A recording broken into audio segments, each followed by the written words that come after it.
Don't put people on pedestals. The key is to do what, as Bruce Lee said, where you absorb what's useful, reject what's useless, add what is essentially your own. That's the key. If more human beings learned to do that, fewer disappointments. Because the idea is no matter who you're watching, who you're following, who's your inspiration, who's your motivation, it won't matter if you're taking the pieces and creating your own lane. You got to create your own lane. It's not, the idea is not to be like this person that you're following. Do everything that they do. Do it as they do. Think like they do. Speak like they do. No. That's not what it is. You take the useful piece and figure out, how am I going to use this piece in my own life to create my own lane? That's what it is. Create your own lane. Now, if this person that you're watching has a certain amount of wealth or accomplishments or achievements, belief system, spirituality, whatever the case may be, and you enjoy it, go ahead on and enjoy it. But the goal is not to be them. You don't have to be them.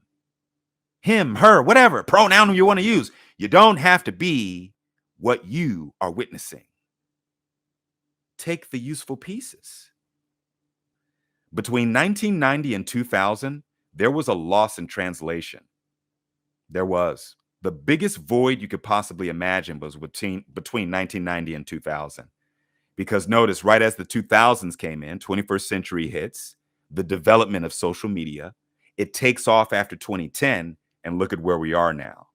So there was a loss in translation, a disconnect between the generations.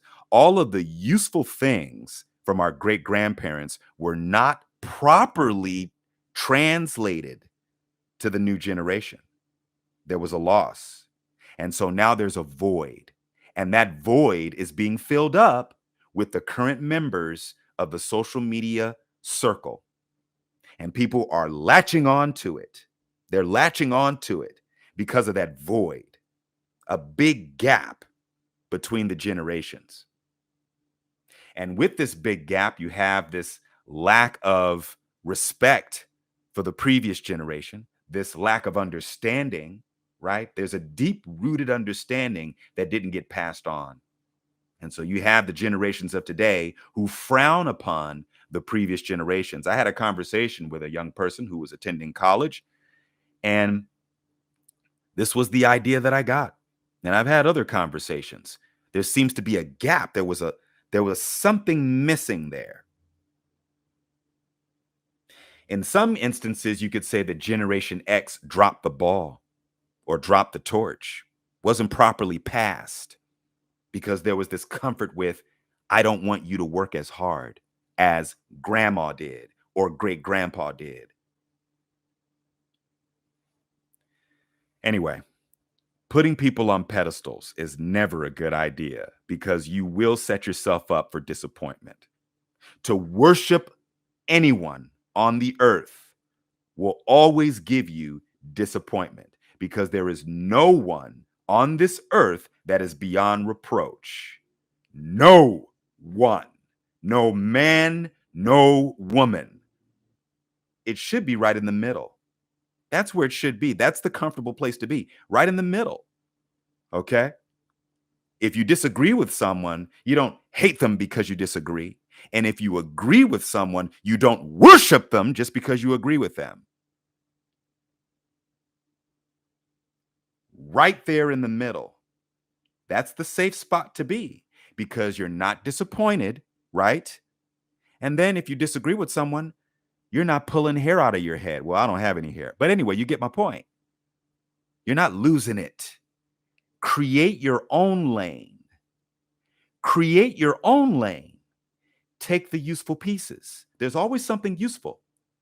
In a lot of cases, the useful stuff comes from the people that you disagree with.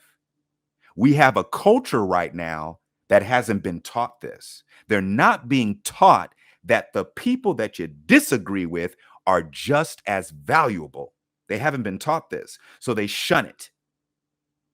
And they're also not taught that the people that you agree with, you're not supposed to worship.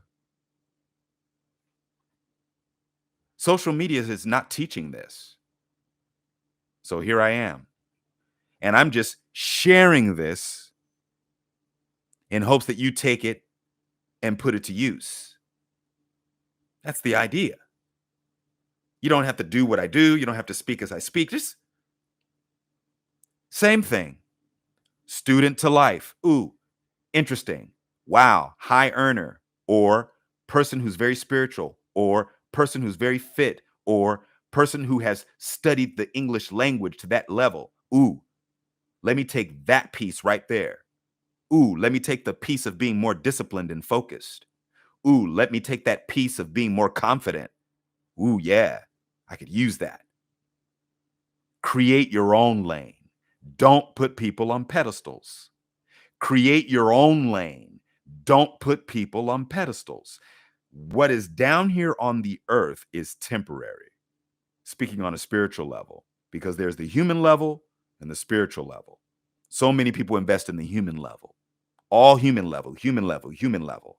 Everything you think about, everything you do is human level. You don't think about the level that's outside of you, that thing that gives you deja vu, that thing that tells you something's not right.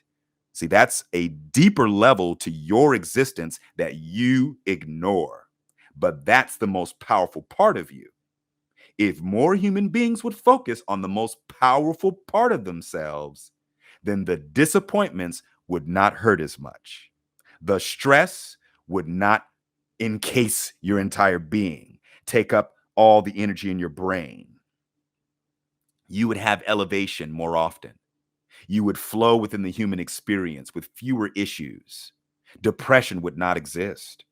You would develop this impervious existence that plows through obstacles as if they are illusions, because essentially that's exactly what they are.